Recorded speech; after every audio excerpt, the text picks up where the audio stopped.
नमस्कार दोस्तों, कैसे हो? ठीक हो? प्रयास ऑनलाइन क्लासेज में आपका स्वागत है। आज हम बात करेंगे राजस्थान के कला और संस्कृति में। एक टॉपिक नाम है राजस्थान के मेले। मेलों का देखिए, हमारे सामाजिक जीवन की बात करें या सांस्कृतिक महत्व की बात करें तो प्राचीन काल में मेलों का अत्यधिक महत्व था। प्राचीन काल में लोग अपने विचारों का आदान प्रदान मेले में ही किया करते थे। साल साल भर इंतजार किया करते थे मेले का, और उस मेले में अपने विचारों का आदान प्रदान किया जाता था। आज धीरे धीरे जैसे जैसे अपन बात करें, मोबाइल फ़ोन वगैरह की वजह से लोगों के विचारों का आदान प्रदान जब चाहे तब हो रहा है। जिले वाइज हम मेले पढ़ेंगे। राजस्थान के जो मुख्य मेले हैं उनके ऊपर मैं यहाँ इस क्लास के माध्यम से, इस YouTube चैनल के माध्यम से फोकस करूँगा। अब देखिए, बात राजस्थान के मेलों की है तो मेलों के बारे में एक कहावत है हमारे मारवाड़ी में कि मेड़ो मेड़ी को और दखम पेड़ी को। मेले में या तो मिलाप हो सकता है और या दखे। तो न तो करना अपने को मिलाप और नहीं खाने अपने को दखे। हमें तो परीक्षा की दृष्टि से जो महत्वपूर्ण केले हैं उनके ऊपर, महत्वपूर्ण जो मेले उनके ऊपर चर्चा करनी है। जिले वाइज राजस्थान के मेले पढ़ाऊंगा मैं आपको, पर उससे पहले मैं आपको एक बात बता दूं। हमारे राजस्थान में त्यौहार भी हमारे सिलेबस में हैं। त्योहारों के बारे में हमारे राजस्थान में एक कहावत प्रचलित है कि तीज तिवारा बावड़ी लेडू भी गणगौर।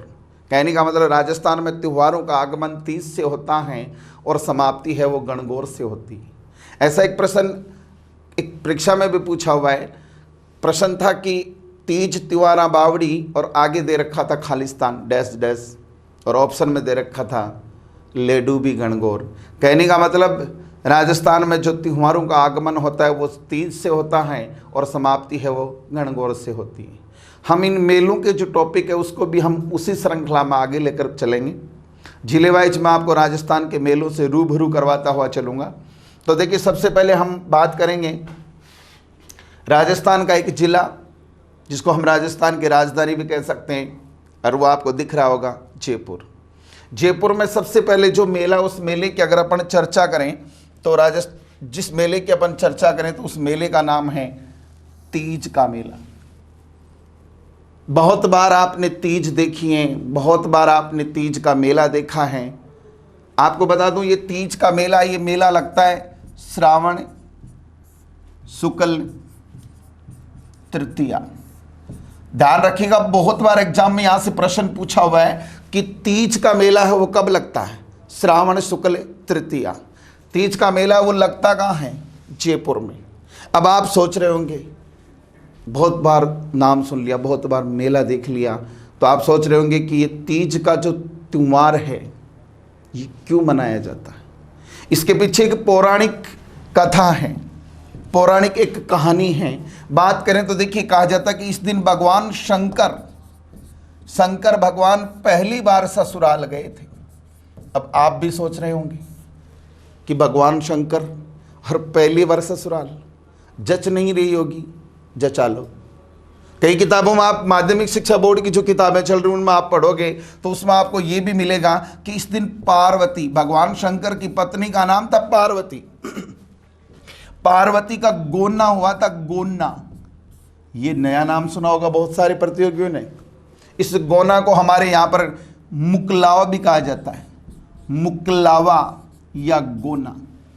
प्राचीन काल में लड़के लड़कियों का अल्प आयु में ही विवाह कर दिया जाता था। फिर धीरे धीरे जब वो एक अच्छी उम्र, प्रौढ़ अवस्था या वयस्क अवस्था में जब आ जाया करते थे तो पहली बार लड़की को उसके ससुराल भेजा जाता था, उसको मुकलावा या गोना कहा जाता था। अब वैसे तो बहुत बड़ी स्टोरी है शंकर भगवान और पार्वती की। बहुत सारे विद्यार्थी ऐसे जिन्होंने ऑफलाइन मेरे से सुनी है। जब ऑफलाइन वापस प्रारंभ होगी तो आपको वो स्टोरी फिर आपको सुनाएंगे। एक बार वापस देखिएगा। देखिए, प्रश्न पूछ लिया जाए कि तीज का मेला, देखिए 4 क्वेश्चन बनते इस मेले में से, कैसे कैसे पुटअप हो सकते हैं। सबसे पहले अगर आपसे प्रश्न पूछ लिया जाए कि तीज का मेला है वो कहाँ लगता है? तीज का मेला है वो कहाँ लगता है? जयपुर में। दूसरा प्रश्न पूछ लिया जाए कि तीज का मेला है वो लगता कब है? तो आपको ध्यान रखना है श्रावण शुक्ल तृतीया को लगता है। चौथी बात अगर पूछ लिया जाए तो इस मेले का संबंध या इस त्योहार का संबंध किससे, तो पार्वती और भगवान शंकर से इसका संबंध है। अगला जो मेला था, अगले मेले की अगर अपन बात करें तो वो मेला है गणगौर का मेला। गणगौर का मेला भी है वो कहाँ लगता है, जयपुर में लगता है। ये मेला लगता कब है, तो मेला लगता है चैत्र शुक्ल तृतीया, चैत्र शुक्ल तृतीया को लगता। अब हम यह बात करें कि ये जो मेला है, ये गणगौर का जो मेला है ये जयपुर में लगता है, चैत्र शुक्ल तृतीया को लगता है। पर प्रश्न पूछ लिया जाए कि अकेली गवर की शाही सवारी, अकेली गवर की शाही सवारी कहाँ की प्रसिद्ध है, तो अकेली गवर की शाही सवारी पूछे तो आपको बताना है ये जैसलमेर की प्रसिद्ध है। कहाँ की प्रसिद्ध है, जैसलमेर की। ये जो सवारी है ये जैसलमेर की प्रसिद्ध है। और एक बात और सुन लीजिएगा, ये जो शाही सवारी है ये चैत्र शुक्ल चतुर्थी को निकलती है। कब निकलती है भाई, चैत्र शुक्ल चतुर्थी को निकलती है। वापस आइएगा एक बार, दो ही लाइनें। गणगौर का मेला पूछे तो कहाँ लगता है, जयपुर में। कब लगता है, चैत्र शुक्ल तृतीया को लगता है। प्रश्न पूछ लिया जाए कि अकेली गवर की शाही सवारी, अकेली गवर की शाही सवारी है वो कहाँ की प्रसिद्ध है, जैसलमेर की प्रसिद्ध है। और ये कब निकलती है, चैत्र शुक्ल चतुर्थी को निकलती है। अब हम बात करें कि ये अकेली गवर, इधर गणगौर का मेला लग गया, ये अकेली गवर की सवारी है वो जैसलमेर की प्रसिद्ध है, तो ऐसा क्यों हुआ, तो इसके पीछे भी एक छोटी सी एक कहानी है। दो रियासत थी, आपको बताऊं। रियासतों की बात करें तो एक तो थी, एक रियासत का नाम तो था जैसलमेर और दूसरी रियासत का नाम था बीकानेर। ये दो रियासत, इन दोनों रियासतों में आपस में दुश्मनी थी। तो बीकानेर रियासत वालों ने जैसलमेर रियासत के इंसर का अपहरण कर लिया। और हिंदू धर्म में एक परंपरा है कि जिस पत्नी का पति एक्सपायर हो जाए या गायब हो जाए तो वो पुनर्विवाह नहीं किया करती थी। एक दिन तो ईश्वर का इंतजार किया गया और दूसरे दिन अकेली गवर की ही निकाल दी क्या, शाही सवारी। तब से लेकर आज तक राजस्थान में अकेली गवर की शाही सवारी है वो कहाँ निकाली जाती है, जैसलमेर में निकाली जाती है। और ये कब निकाली जाती है, चैत्र शुक्ल चतुर्थी को निकाली जाती है। चलिए साहब, हम जयपुर के ही अगले मेले की अगर अपन बात करें, जयपुर के ही हम अगले मेले की बात करें तो जयपुर में जो अगला मेला है वो लगता है बाणगंगा का मेला। प्रश्न पूछ लिया जाए कि बाणगंगा का मेला वो कहाँ लगता है, जयपुर में लगता है। ये बाणगंगा का मेला ये लगता कब है, तो ये मेला लगता है बैसाख पूर्णिमा को। कब लगता है, बैसाख पूर्णिमा को लगता है। एक और बात देखिए, यहीं पर जयपुर महाराजा राम सिंह द्वितीय द्वारा हर की पौड़ी तीर्थ स्थल का निर्माण करवाया गया। तो प्रश्न पूछ लिया जाए कि हर की पौड़ी जो तीर्थ स्थल है वो कहाँ स्थित है, बैराट। और इसका निर्माण किसने करवाया था, राम सिंह द्वितीय ने करवाया था। जयपुर महाराजा राम सिंह द्वितीय द्वारा हर की पौड़ी तीर्थ स्थल का निर्माण करवाया गया था। तो देखिए दो ही लाइन याद रखनी है। बाणगंगा का अगर मेला पूछा जाए तो मेला है वो कहाँ लगता है, जयपुर में। मेला पूछे तो कब लगता है, बैसाख पूर्णिमा को। और यहीं पर जयपुर महाराजा राम सिंह द्वितीय द्वारा किसका निर्माण करवाया गया, तो हर की पौड़ी तीर्थ स्थल का निर्माण करवाया। अब तक हमने जयपुर के 3 मेले पढ़ लिए। मैंने पहला पढ़ाया आपको तीज का मेला, दूसरा गणगौर का मेला और तीसरा मेला है वो कौन सा है, बाणगंगा का मेला। चलिए हम आगे बढ़ें। चौथा मेला है, उस मेले का नाम है शीतला माता का मेला। शीतला माता, अगर प्रश्न बात शीतला माता की करें, वैसे तो हम जब राजस्थान की लोक देवियाँ टॉपिक लेकर आएंगे उनमें मीठी मीठी बातें करेंगे शीतला माता की। बट यहाँ पर आपको थोड़ा बेसिक बता दूं मैं, शीतला माता राजस्थान की सबसे प्रसिद्ध लोक देवी। राजस्थान में बहुत सारी लोक देवियाँ हैं, फिर भी अगर प्रश्न पूछ लिया जाए कि राजस्थान की सबसे प्रसिद्ध लोक देवी तो वो है शीतला माता। घर घर में पूजा होती है इसकी। इस शीतला माता को कहा जाता है सेडल माता, महामाई, बच्चों की संरक्षिका और चेचक की देवी। बट यहां हम देवी को थोड़ा इग्नोर करते हैं और यहां पर ओनली शीतला माता के मेले की बात करते हैं। तो शीतला माता का जो मेला है, इस शीतला माता के मेले की अगर बात करें तो मेला लगता है सील की डोंगरी। मेला कहाँ लगता है भाई? सील की डोंगरी, चाकसू, जयपुर। सील की डोंगरी, चाकसू, जयपुर में लगता है ये जो मेला है। इस मेले की अगर बात करें तो ये मेला चैत्र कृष्ण अष्टमी को लगता है। चैत्र कृष्ण अष्टमी को लगता है। अगर हम बात करें चैत्र कृष्ण अष्टमी को लगने वाले शीतला माता के मेले की, तो ये जो मेला है ये ढूंढाड़ प्रदेश का सबसे बड़ा मेला, और इस मेले को कहा जाता है बैलगाड़ी मेला। क्या कहा जाता है? बैलगाड़ी मेला। वैसे तो कोई बड़ी बात नहीं है भाई, यहां पर आपको थोड़ी सी बात बता दूं मैं, क्यों कहा जाता है इसको बैलगाड़ी मेला? क्योंकि इस मेले में सर्वाधिक बैलगाड़ियां आया करती थी। आजकल तो यहां पर फॉर्च्यूनर, बड़ी बड़ी महंगी महंगी गाड़ियां आती, महंगी महंगी गाड़ियों में बैठकर श्रद्धालु यहां पहुंचते हैं। पर उस समय जब ये देवी चर्चा का विषय बनी, इस देवी ने जब जनमानस को अपने परिचय दिए, तब इस देवी की यहाँ पर जो श्रद्धालु आते थे वो बैलगाड़ियाँ ही लेकर आया करते थे। तो देखिए, वैसे तो बात करेंगे हम इसका प्राचीन मंदिर वगैरह कहाँ स्थित है, किन किन कैसे कैसे चमत्कार के, किस राजा ने मंदिर बनवाया, इनकी चर्चा हम लोक देवियों में करेंगे। यहाँ हम सिर्फ सिंपली आपको मैं मेला टारगेट करवा रहा हूँ। तो देखिए शीतला माता का मेला। अब देखिए 4 क्वेश्चन बनते हैं यहाँ पर, गौर कीजिएगा एक बार। 4 क्वेश्चन कौन कौन से, आपको कैसे कैसे आंसर देने। शीतला माता का मेला पूछे तो जिला आपको सबको पता है कि कहाँ लगता है, जयपुर में। अगर प्राइम लोकेशन पूछे तो वो जगह का नाम है सील की डोंगरी, और ये कहाँ स्थित है, चाकसू, जयपुर में स्थित है। मेला अगर पूछा जाए, देखिए बड़ा इंपॉर्टेंट मेला है। बार बार आप अगर गत वर्षों के पेपर देखोगे तो आपको ये नजर आएगा कि बार बार शीतला माता का मेला पूछा हुआ है।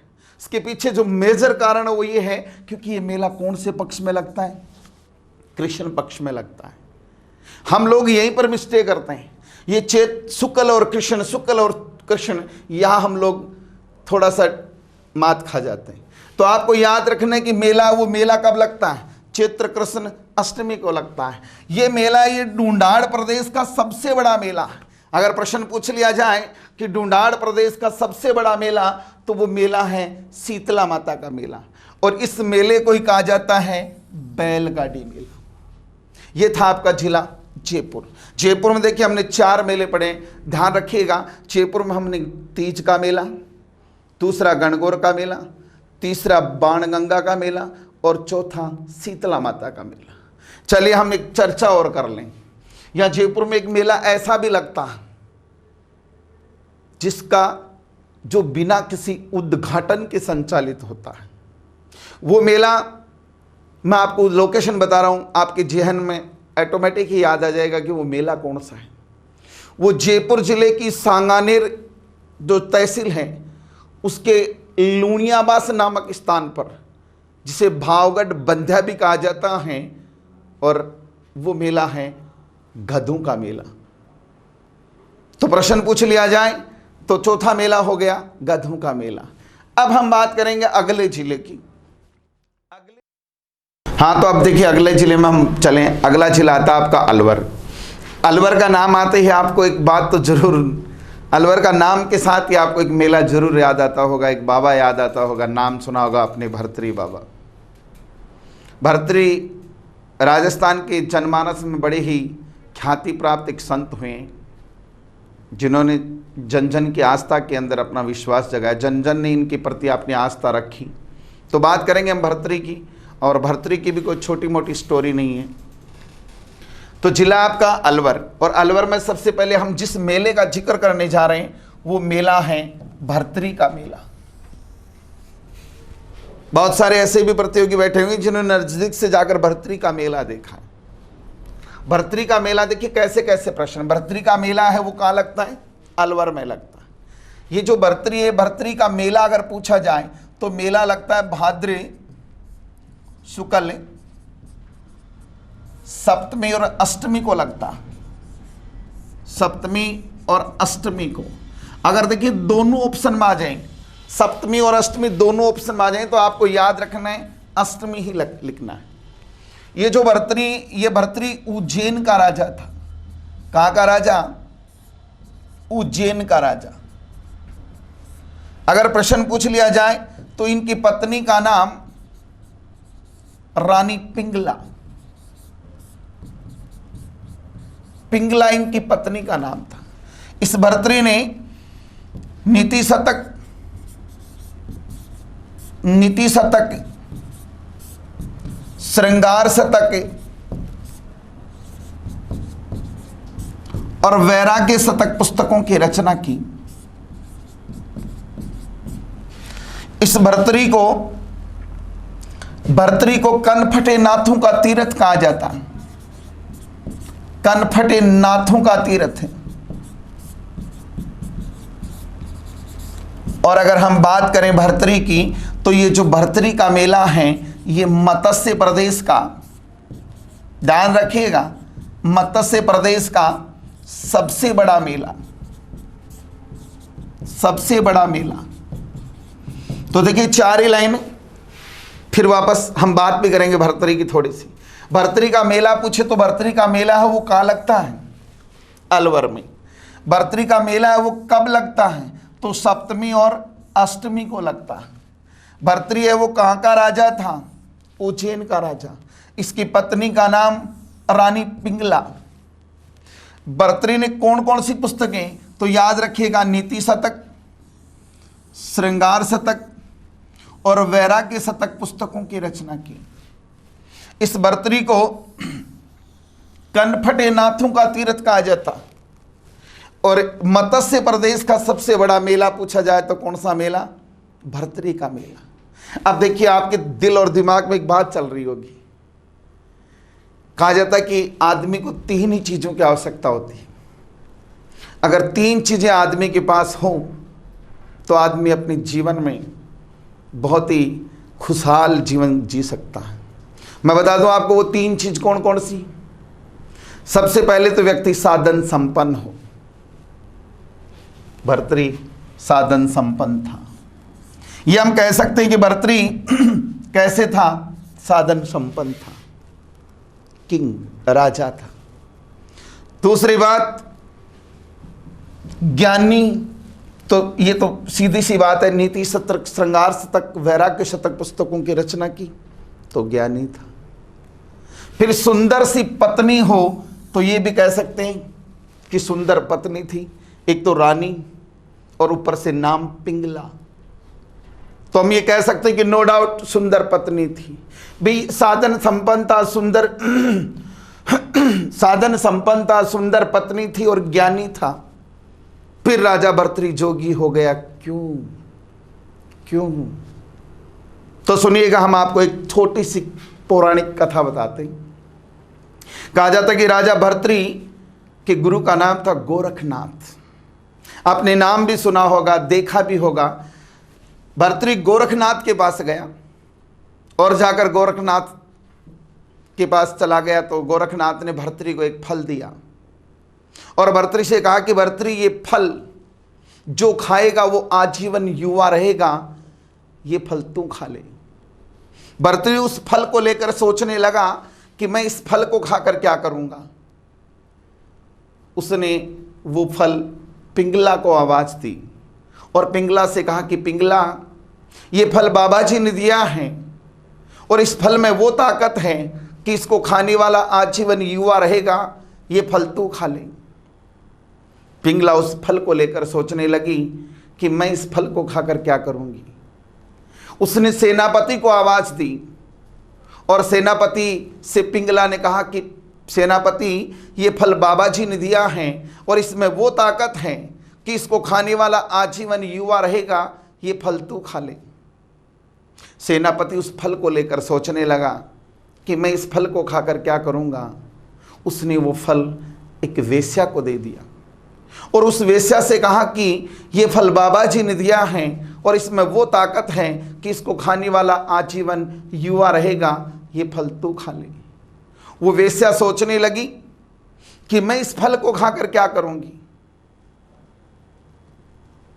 इस फल को मैं खाकर क्या करूंगी। उसने वो फल राजा भर्तृ को दे दिया। जब भर्तृ ने उस फल को देखा तो फल को देखकर भर्तृ को आश्चर्यचकित रह गया और भर्तृ ने उस फल को देखकर कहा कि मैं जिसे चाहता हूं वो किसी और को चाहती है, वो जिसे चाहती है वो भी किसी और को चाहता है, और वो जिसे चाहता है वो भी किसी और को, यानी राजा भर्तृ को। इस प्रकार राजा भर्तृ के मन में वैराग्य जगा और राजा भर्तृ क्या हो गया, जोगी हो गया। ये था आपका भर्तृ का मेला। एक बार वापस आप नोटिस में लाइएगा, 4 ही लाइनें याद रखिएगा। भर्तृ का मेला पूछे तो कहाँ लगता है, अलवर में। मेला कब से कब तक, तो भाद्र शुक्ल सप्तमी और अष्टमी को लगता है। ये भर्तृ कहाँ का राजा था, उज्जैन का राजा। इसकी पत्नी का नाम रानी पिंगला। और भर्तृ ने कौन कौन सी पुस्तकें, तो नीति शतक, श्रृंगार शतक, वैराग्य शतक पुस्तकों की रचना की। और इसे कनफटे नाथों का तीर्थ कहा जाता है। कौन से नाथों का, कनफटे नाथों का। और ये मत्स्य प्रदेश का सबसे बड़ा मेला है। ये था आपका भर्तृ का मेला। अलवर का दूसरा मेला सुनिएगा। दूसरा मेला लगता है भगवान जगन्नाथ जी का मेला। भगवान जगन्नाथ जी का मेला। वैसे तो ये जो मेला है, ये मेला लगता है आश्विन शुक्ल नवमी से 11 तक लगता है। जो इंपॉर्टेंट बात है वो ये है, इस मेले की रथ यात्रा प्रसिद्ध है। प्रश्न पूछ लिया जाए कि राजस्थान के किस मेले की रथ यात्रा प्रसिद्ध है, तो वो है जगन्नाथ जी का मेला। और वो कहाँ लगता है, अलवर में। देखिए बात करें हम, या भगवान जगन्नाथ जी का 250 वर्ष पुराना मंदिर। भगवान जगन्नाथ जी का 250 वर्ष पुराना मंदिर बना हुआ है।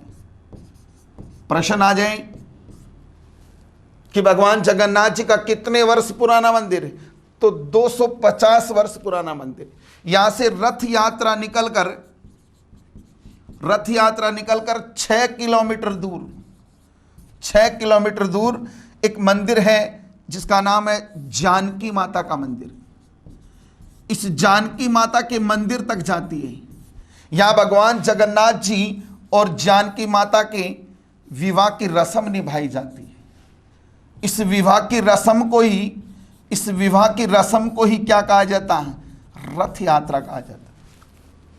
वैसे हम बात करें रथ यात्रा की, तो हमारे भारत में पूरी उड़ीसा में जगन्नाथ जी का मंदिर है, जिसकी रथ यात्रा भारत में ही नहीं बल्कि एशिया महाद्वीप में प्रसिद्ध है। पर हम बात कर रहे हैं राजस्थान के मेलों की, और राजस्थान में जो रथ यात्रा है वो अलवर में मेला लगता है, भगवान जगन्नाथ जी का मेला। इस मेले की रथ यात्रा ही प्रसिद्ध है। अब देखिए वापस देखिए, 2 ही लाइन याद रखनी आपको। ये मैंने बहुत लंबा चौड़ा इतिहास बता दिया, आपको बिल्कुल भी याद नहीं रखना। आपको तो एक बात तो ये याद रखनी कि भगवान जगन्नाथ जी का मेला है वो कहाँ लगता है, अलवर में। मेला पूछे तो कब लगता है, आश्विन शुक्ल नवमी से 11 तक लगता है। और इस मेले की कौन सी यात्रा, रथ यात्रा प्रसिद्ध है। चलिए अलवर में हम आगे चलें तो अलवर में अगला जो मेला है बड़ा ही इंपॉर्टेंट मेला है, नारायणी माता का मेला। नारायणी माता के मेले की अगर हम बात करें तो नारायणी माता का मेला लगता है बरवा डूंगरी अलवर। बरवा डूंगरी अलवर में ये मेला लगता है। प्रश्न आ जाए कि नारायणी माता का मेला है वो कहाँ लगता है, बरवा डूंगरी अलवर में। ये जो मेला है ये मेला लगता है बैसाख पूर्णिमा को। मेला है वो कब लगता है, बैसाख पूर्णिमा, बैसाख पूर्णिमा को लगता है। एक बात और देखिएगा, ये जो नारायणी है इसको नायु की कुलदेवी कहा जाता है। किनकी कुलदेवी, नायु की कुलदेवी। अगर प्रश्न आ जाए कि नायु की कुलदेवी, तो नारायणी माता। इस नारायणी का जो वास्तविक नाम है वो वास्तविक नाम था करमेती बाई। करमेती बाई। इसका जो पुजारी है वो पुजारी मीणा जाति का। पुजारी किस जाति का?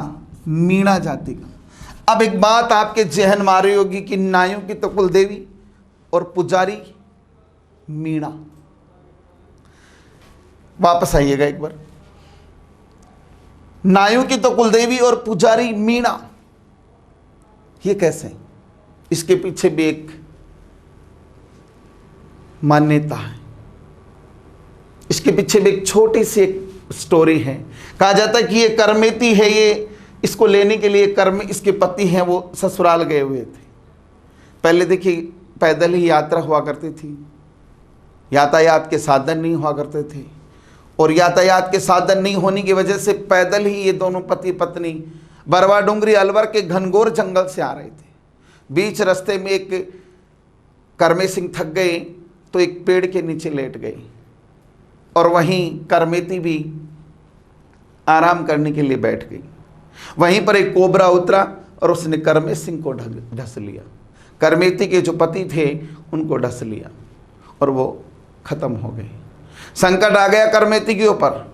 नहीं तो इतनी पावर थी कि उस डेड बॉडी को निश्चित स्थान तक पहुंचा दे, नहीं वो सोचने लगी अगर मैं पीछे वापस चलेगी तो पीछे से जंगली जानवर इसको खा जाएंगे। तो उसने एक मीणा जाति के चरावे से चिता बनवाई और उस पर चितारोहण कर गई। तब उसने कहा था कि मैं हूं तो नायू की कुलदेवी, परंतु मेरा पुजारी किस जाति का होगा? मीणा जाति का होगा। तो तब से लेकर आज तक नारायणी का जो पुजारी है वो मीणा जाति का ही होता है। एक बात और सुनिएगा आप, वर्तमान में यहां पर दो पुजारी हैं, दो पुजारी, एक मीणा और एक नाई। मान्यता मीणा पुजारी की ही अत्यधिक है, परंतु एक नया प्रश्न यहां पर अगर पूछ लिया जाए कि हाल ही में राजस्थान की एक लोक देवी जिसकी पूजा को लेकर विवाद चल रहा है और मुकदमा है वो हाई कोर्ट में चल रहा है, उच्च न्यायालय में, और वो लोक देवी कौन सी है? नारायणी माता। इसी देवी की पूजा को लेकर विवाद चल रहा है और वो मुकदमा हो हाई कोर्ट या हम कह सकते हैं उच्च न्यायालय में चल रहा है। तो देखिए चार ही लाइन याद रखनी। नारायणी माता का मेला पूछे तो कहाँ लगता है? अलवर में। मेला बरवा डूंगरी अलवर में लगता है। ये मेला ये कब लगता है? बैसाख पूर्णिमा को। और ये किन की कुलदेवी? नायू की कुलदेवी। इसका वास्तविक नाम तो वास्तविक नाम था करमेती बाई। कौन सी बाई? करमेती बाई। और इसका पुजारी है वो किस जाति का होता है? मीणा जाति का। चलिए साहब, ये थे आपके जिला कौन सा? अलवर। अलवर में हमने 3 मेले पढ़े, एक भरतरी का मेला, दूसरा भगवान जगन्नाथ जी का मेला और तीसरा नारायणी माता का मेला। अगले जिले की अगर अपन बात करें तो अगला जिला आता है शेखावाटी का एक जिला और उसका नाम है चूरू। चूरू में हम एक मेले की बात करेंगे और उस मेले का नाम है साहवा का मेला। मैं आपको एक बात बता देता हूं, शायद आप लोगों ने गत वर्षों के पेपर देख रखे होंगे। 3rd ग्रेड के एग्जाम, चाहे पुलिस की एग्जाम, चाहे पटवारी की एग्जाम, चाहे RS की एग्जाम, चाहे 2nd ग्रेड की एग्जाम, प्रत्येक एग्जाम में एक मेला पूछा और उस मेले का नाम है साहवा का मेला। अमूमन 2 टाइप के क्वेश्चन बनते हैं यहाँ पर। प्रश्न ये भी पूछा जा सकता है कि साहवा का मेला है वो कहाँ लगता है? चूरू में। दूसरा प्रश्न आता है कि साहवा का मेला है वो कब लगता है? तो ये मेला लगता है कार्तिक पूर्णिमा को। कब लगता है? कार्तिक पूर्णिमा। और जो इंपॉर्टेंट प्रश्न है वो ये है कि यह राजस्थान में सिखों का सबसे बड़ा मेला, राजस्थान में सिखों का सबसे बड़ा मेला अगर पूछा जाए तो सबसे बड़ा मेला कौन सा मेला? साहवा का मेला। माय डियर 3 ही लाइन याद रखनी और गारंटी की बात है ये जो मेला ये आपके एग्जाम में जरूर आएगा। प्रश्न आ जाए कि साहवा का मेला है वो कहाँ लगता है? चूरू में। दूसरी बात, ये मेला कब लगता है? तो मेला लगता है कार्तिक पूर्णिमा को। और प्रश्न पूछ लिया जाए कि राजस्थान में सिखों का सबसे बड़ा मेला, तो साहवा का मेला। वापस देखिएगा, 3 ही लाइन याद रखनी है। साहवा का मेला पूछे तो कहाँ लगता है? चूरू में। मेला कब लगता है? कार्तिक पूर्णिमा को। और यह राजस्थान में किस टाइप का मेला? तो सिखों का सबसे बड़ा मेला।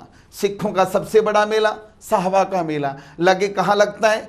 चूरू में लगता है। कब लगता है? कार्तिक पूर्णिमा को लगता है। चलिए हम बात करें चूरू के अगले मेले की। तो शेखावाटी में क्या हम राजस्थान में ही नहीं बल्कि हम हरियाणा, पंजाब, इधर भी अगर हम जाएं तो भी बड़ी आस्था है। अरे वो हैं सालासर बालाजी। और सालासर बालाजी का मेला, तो मेला लगता कहाँ पर है? चूरू में लगता है। कहाँ लगता है? चूरू में। ये जो सालासर बालाजी की हम बात करें तो मेला लगता कब कब है? ये साल में 2 बार लगता है, 2 बार। और 2 बार साल में नवरात्रे आते हैं। तो आप ध्यान रखिएगा, चैत्र और आश्विन माह के जो नवरात्रे होते हैं, उन नवरात्रों में चैत्र और आश्विन माह के पूर्णिमा को मेला लगता है। प्रश्न आ जाएगी, मैंने यहाँ थोड़ा सा नवरात्रा लिख दिया है, इसको आप गौर ना करें। चैत्र और आश्विन माह में नवरात्रे होते हैं। तो प्रश्न आ जाए कि सालासर बालाजी का मेला तो चैत्र और आश्विन माह की पूर्णिमा को लगता है। चैत्र और आश्विन माह की पूर्णिमा को कह सकते हैं हम। वैसे तो कह सकते हैं, है भी। ये भी एक राजस्थान का लक्खी मेला। कैसा मेला? लक्खी मेला। इस मंदिर की अगर हम बात करें तो इस मंदिर की स्थापना करने वाला एक व्यक्ति था, नाम सुना होगा आपने, मोहनदास।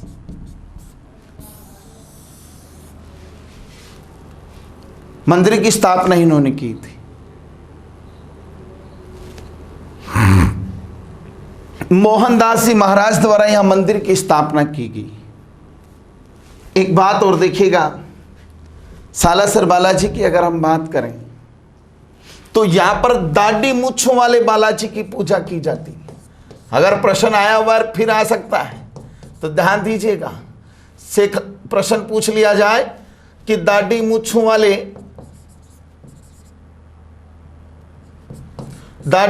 वाले बालाजी की पूजा है वो कहां की जाती है? सालासर में की जाती है। 3 ही लाइनें वापस देखिए। सालासर बालाजी का मेला, तो मेला लगता है चूरू में। मेला पूछे तो कब लगता है? चैत्र और आश्विन माह की पूर्णिमा को लगता है। और ये राजस्थान का कैसा मेला? लक्खी मेला। मंदिर की स्थापना किसने की थी? मोहनदास जी महाराज द्वारा की गई थी। और यहाँ पर बालाजी के किस रूप की पूजा होती है? तो यहाँ पर दाढ़ी मूंछों वाले बालाजी की पूजा की जाती है। धन्यवाद। आज के लिए इतना ही। अगला जो अपना वीडियो है उसमें राजस्थान के जो आगे मेले हैं उन मेलों के ऊपर हम चर्चा करेंगे। तो अच्छा लगे तो लाइक करें, सब्सक्राइब करें और अपने दोस्तों को भी YouTube के ऊपर इनवाइट करें देखने के लिए। धन्यवाद।